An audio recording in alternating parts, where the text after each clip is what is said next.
Hi everyone, I'm Ben Wright, successful entrepreneur, corporate leader and expert sales coach to some of the most talented people our amazing planet has to offer. You're listening to the Stronger Sales Team podcast, where we bring together and simplify the complex world of B2B sales management to help the millions of sales managers worldwide build, motivate and keep together highly effective sales teams. Teams who grow revenue and make their businesses actual profits. Along the journey, we also provide great insights and actionable steps to managing your personal health. A happy and productive you is not only better for your teams, but everyone around you. So if you're an ambitious sales leader who wants to build the highest performing and engaged teams, Stronger Sales Teams is right where you need to be.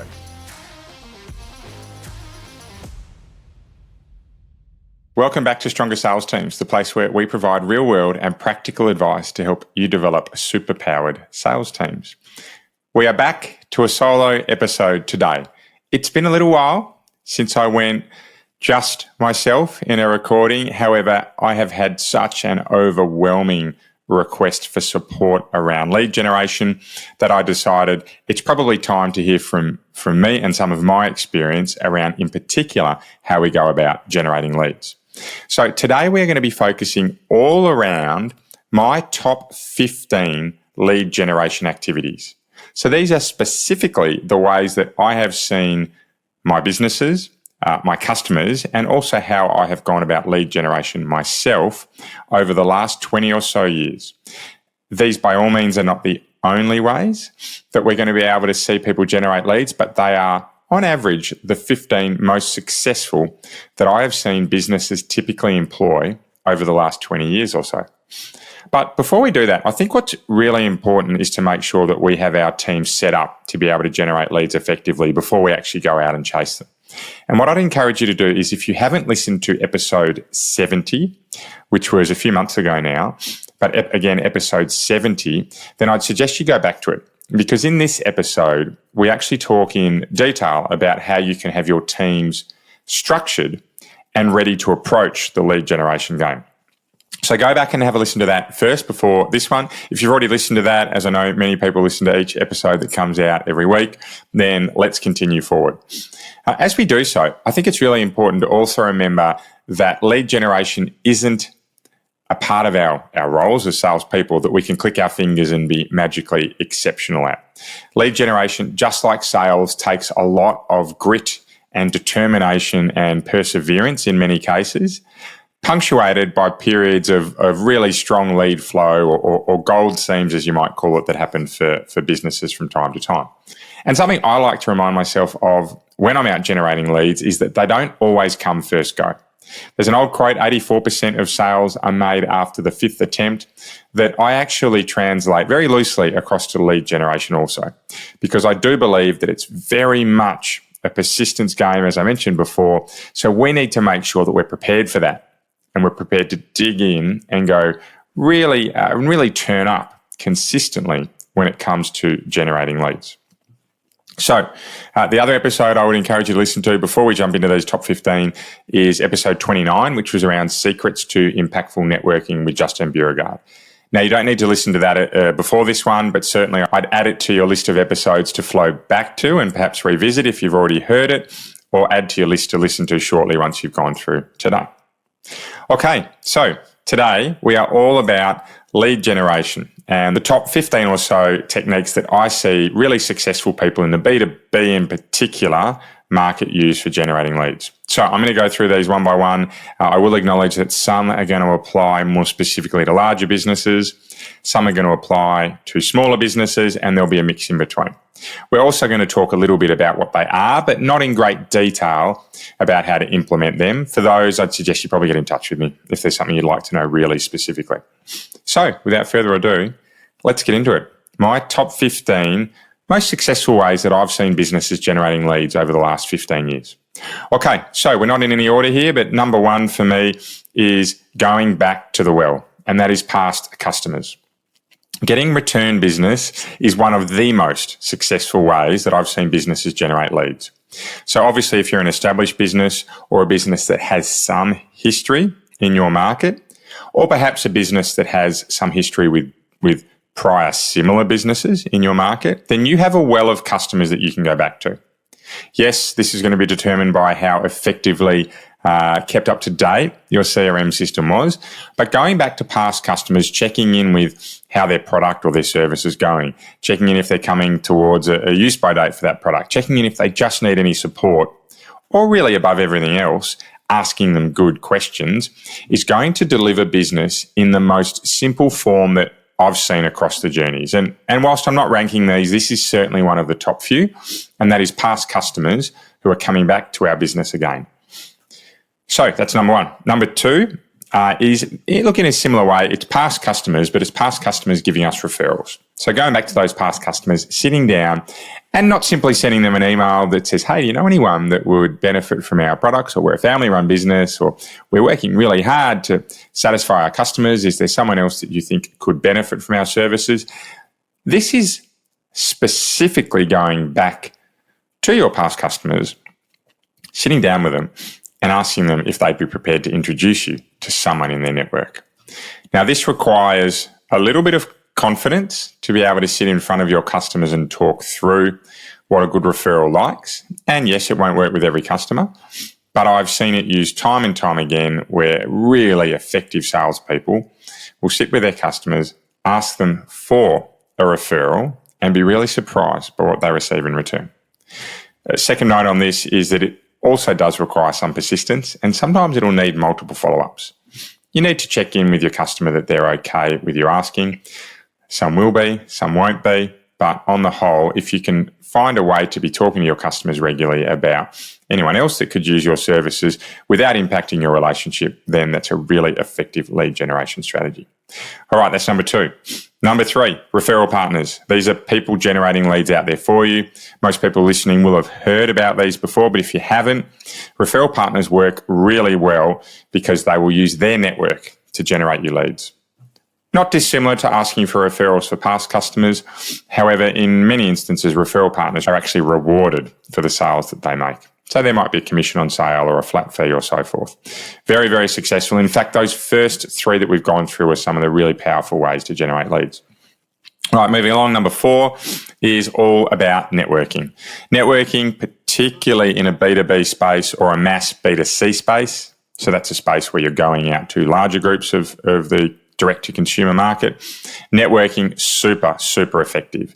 Not only does it allow you to get out to people in a really nice, short and compact forum, but networking allows you to build on your network over time so that you can have not just prospects for now, but also prospects for down the track. For me, networking is still my number one way of generating leads for the majority of businesses that I'm involved with, however, not for everyone. All right, number five is actually a second part to networking, and that's all about leveraging your own personal network. Too many salespeople I have seen along the journey don't effectively leverage their network, and this doesn't necessarily mean hitting up everyone you know to try and use your product. But it's about having a consistent way of operating where you will talk about what you do, where you will show an interest in what others do and hope that that's reciprocated, where you are having open conversations about how your friends or family or even colleagues can make business better on both sides, and seeing what comes out of those conversations. Personal networks, when built effectively, super, super powerful. And I have networks built from when I was a teenager that I continue to do business with now. So that's 25 years ago that these networks were built. And some of them, in recent instances, have been first time that I've been doing business with or doing business with their network. Super, super powerful. Listen to episode 62 around building brands with Katie O'Connell if you'd like to know a little bit more about that. Okay, so we're a third of the way through. That is the first 5 done. Past customers, return business, past customers, referrals, referral partners, 3 really powerful ways, networking through events and groups, and networking through your personal network. Last one around networking is leveraging the networks of your executive or senior leadership teams. Again, one that I don't see used most effectively enough. However, the majority of our management teams across particularly more mature businesses have extended networks at a senior level. These are networks that we want to tap into. And there's a number of ways we can do it without getting in the way of our execs' time, if you like. However, I've also seen some really effective executives really welcome this along the journey, and some who I didn't think would quite lean into having their network explored for business purposes really enjoy it. So that's the 6th one there, networking around your leadership networks. All right, moving into number 7, community groups, sporting groups, school groups, super effective, particularly when they are in the mode of raising funds. And this is where a great example I have is a friend of mine who was working with mortgage brokers, where this mortgage broker actually went to a school group. They were funding for a particular piece of equipment in the school. This mortgage broker actually offered to pay the school fees for any home loan assessments or health checks that the school group provided him. And in return, the school was actually able to fund the majority of this piece of equipment through that one activity with a mortgage broker. Now, these will work differently depending on whether you're a smaller single operator business, you have a field team, or you're a corporate. But certainly at all 3 levels, there are ways of networking and impacting lead generation by having alliances with community groups, sporting groups, school groups, and very similar types of organisations. Moving into number 8, which is quite closely tied into the community and sporting and school groups, is around sponsorships. Sponsorships are terrific for a number of reasons. One, they get your brand seen. Now, that doesn't always generate leads for your business, but more importantly, they often open up a network. The businesses I worked with or have owned, we spent plenty of time sponsoring, in particular, AFL clubs. We sponsored some in the A-League and in the NRL along the journey, and we found that what these groups did was they opened up not just the networks within the club, so these are supporters of the club or people in the business network, but also the networks of the executives within the club. And I've had a number of occasions when significant projects, multi-million-dollar projects, have been secured by using the help of networks through sponsorship groups. All very much an ethical approach. However, what they have provided is an opportunity for social proof to be really strong, and recommendations of businesses I've been in to also be really openly given once these sponsorships have had an amount of experience with our business. So sponsorships can work really well. Word of caution here is that when you do sign up to a sponsorship, please don't expect that the leads just magically flow. You need to work that avenue of lead generation like you would anything else from your prospecting activities. In fact, sometimes I'd argue you actually work twice as hard. I'm a huge proponent of, in any sales pitch, when you're down to the last 2, going twice as hard, and I'm certainly the same when it comes to lead generation. When you have strong relationships, drive those really hard, because they're the ones that are going to give you most benefit, and they certainly make up for the types of prospecting and lead generation activities that maybe won't give you everything that you need in the timeframes that you put to them. All right, so that's the first 8 done. We had 2 around past customers, return business, and referrals. The third was around referral partners. We've had 3 around networking, events or group networking, your own personal network, and your executive team network. We've also had community groups, sporting groups, or school groups. And then number 8 was around sponsorships. 8 down, 7 to go. Okay, so another really powerful way of prospecting that I've seen worked really successfully over the last 20 years is aged prospects. I am consistently amazed at the size of the inertia pool. And when I mean inertia pool, they are deals that haven't proceeded that sit within sales teams' pipelines. They are often bigger than the active pipeline. And I'm not talking about lost deals here. I'm talking about deals that never went anywhere. Prospects that were engaged with, that were quoted, but just couldn't get a decision made at that time, still sitting there and ready to be communicated with again. Now, there's a clear way to approach this, and I'd absolutely recommend quite a trail of regimentation or a real clear structure around how we go about regularly touching base with our inertia clients. But for me, it's one of the first areas I go to when leads start to dry up within teams, is to say, hey, let's go and look at our aged pipeline that hasn't proceeded forward. Next one is also around aged opportunities, but these are customers who said no. And they might have said no to go with a competitor, or they might have said no for budgetary reasons, or a whole lot of other really important factors that led to them not being able to proceed. Again, whilst similar to inertia deals in that they haven't proceeded, I often see sales teams, once a deal's lost, not going back to that customer. And what we forget is that sometimes an agreement with a competitor isn't forever. Sometimes needs grow, sometimes needs move into different areas, but very, very often customers are prepared to hear from alternate suppliers around what they could do to improve their business. So I really encourage teams to go and look at leads that were lost. Now, we're 10 lead generation activities in, and 10 of the best that I see being used by teams. And what you'll see is I haven't mentioned cold calling or social media once. The reason I do this is that there are so many ways. And the reason I think that's impactful is to highlight that there are so many more ways than simply picking up a phone and making a cold call or outbound social media to generate leads. In fact, of the last 5, I think there's one there that comes in around social media. So 14 of the 15 are actually completely separate to social media and cold calling. And I'd like teams to remember that there is a lot more to prospecting and lead generation than just what is, I think, commonly promoted, particularly at an influencer level, being cold calling and social selling. So let's move on to number 11. Number 11 for me is trade shows. Now, this is not the typical way you'd expect me to comment around trade shows. I'm not a huge fan of exhibiting at trade shows unless your ideal customers are there in significant numbers. I am a big proponent, though, of going to trade shows where they are and either attending as a delegate or trying to book meetings with your prospects while at that conference or trade show, if you like. For me, conferences and trade shows are often where customers go and they are more open to networking. And for me, that means they're more open to hearing about what you have to say. So guerrilla trade show activities, as I like to call it, really, really popular. And for me right now actually is my number one way of meeting with my customers. All right, 11 down. Number 12 is all about interdepartmental cross-selling. This one probably bigger for larger size businesses or those that have multiple divisions, but that's working together across the business to open up opportunities across more than just your own internal division. You might have a residential team and a commercial team. You might have a small scale team and a large scale team.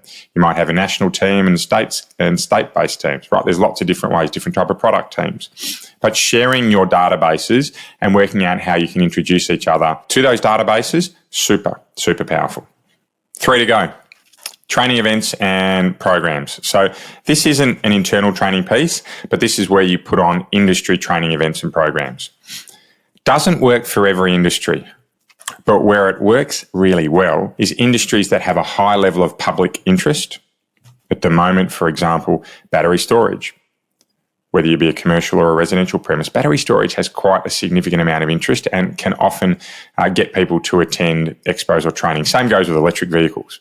Absolutely talk of the town when it comes to running a cleaner home footprint. These types of events you tend to get people more willing to come to. The other time when I think trainings and event programs run really well is when you have a market that's quite new or needs some decoding. And in those instances, quite often we'll see people willing to attend training events, whether they be virtual or face-to-face. Okay, 13 down. Number 14, this is a social media one. It's that strategic outreach piece. For me, this is where social media can be quite powerful. You can use a tool such as LinkedIn Navigator, to actually mine the customers you're looking to target and then get really specific around how you get in touch. What I will say here is that this is the time when I think also leveraging internal networks, i.e. who knows that person, is powerful. I would always recommend that over a cold outreach message because for me, that's when we tend to get results, when we can have a referred introduction from someone that contact may trust. This would be a one, again, to get back to episode 70 on, just to make sure you're really targeting your ideal customer prospect. All right, number 15, last but not least. Tender relationships. Now this, please again, don't take this as just standard tenders. This is building relationships with bodies that put tenders out. So they may be state government, they may be Procurement Australia or the procurement body of wherever you live. They may be larger organisations that regularly put out tenders. Investing in these relationships so that when the tenders come out is critical to getting you down to the last 2 or 3 participants of that tender. Episode 52 with David Chevalier, all about landing dream customers. Have a listen to that one if you'd like to know a little bit more about how you're building long-term relationships. But I'd really encourage you not just to sign up to tender databases, but to actively build relationships with companies or organisations that are really actively involved in tenders. Oh, there you go. 15 really strong lead generation activities. If you haven't written something down today, I'm going to go through those 15 again, and you can find them in our show notes. But those 15 are now, in short, we've got past customers, return business, and we've got past customers, referrals. We've got referral partners who generate leads into the business for you. And then we have 3 types of networking. They are events and groups. They are your own personal network. And last but not least, they are your executive or leadership team within your business. We then move on to community groups, sporting groups, other types of organisations, schools, for example, where you can form a relationship with, particularly when they're looking to fundraise. And that also flows quite loosely into sponsorships, where we can formally support an organisation to get access to their network. Next 2 are around aged leads. So we've got aged opportunities that haven't gone anywhere that we can go and revisit, and we've got aged opportunities that went somewhere else that perhaps are ready to talk to us now. We then move into trade shows, and remember I spoke about that guerrilla marketing style for the trade show. So we're actually approaching trade shows where our ideal customers hang out rather than exhibiting at these trade shows. At number 12, we've got interdepartmental cross-selling, so using divisions across your business to help each other grow. We've got industry training or event programs as number 13. And then the last 2, social media. So this is really strategic outreach and trying to find referred introductions to your ideal customers via social media. And last but not least is relationships with organisations that put lots of tenders out. These really can pay off in the long term. So that's 15 lead generation activities for you to go and have a think about. Please download the transcript if you're not sure.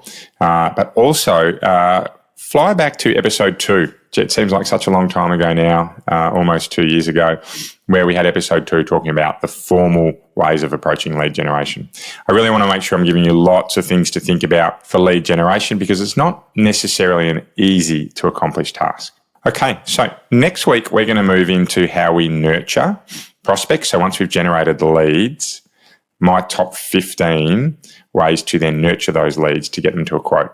I think that's equally as important and when the real work begins. So stay tuned for what's coming out next week. But seeing as I'm back on my own, a personal health and fitness insight is something I'd like to make sure I continually share. And I actually mentioned about 6 months ago that we'd ordered some DNA age testing. It's called from a brand called DNAge, just to see where our biological ages would come back at. And I've got the results, and I would have to say, a significant shock for me. So I'm coming up to 42 very soon. My biological age came back at 44. Now, this is a man who exercises daily, still very physically active. I don't smoke. I don't have any caffeine. I'm a moderate alcohol drinker. I don't take drugs. I eat pretty clean. Like a bit of sugar, but I'm pretty clean when it comes to eating. I don't live in a big city anymore. I sleep my 8 hours a night and I have, I would say, moderate stress levels. So I've got a lot of the markers right when it comes to lifestyle. And in fact, a lot of the recommendations this biological testing had for me, I'm already doing and can't do a lot better on. I think there might have been one around eating a bit more organic, which is a little bit difficult at times. So what's come out of that is some markers that I'm not aware of. And I'm going to go and look into these. So please stay tuned. I'm going to share these as I go. If you're interested and want to know more beforehand, please get in touch with me. However, clearly the biological age testing market is heating up and there's lots and lots happening. So I'm going to go on a little bit of a mission here to find out what else I could be doing to improve my prospects for longevity. Stay tuned, more to come. But until then, please keep living in a world of possibility and you'll be amazed by what you can achieve.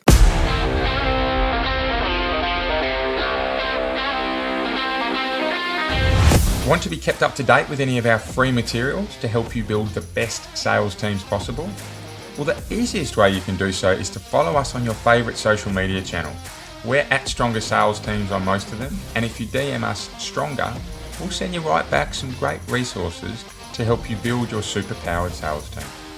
If you'd like a little more help, please get in touch directly and book a free discovery call with me. I run a limited number of these sessions and they're free for my podcast listeners. I'd love to help you out. Until then, see you next week for another podcast of Stronger Sales Teams.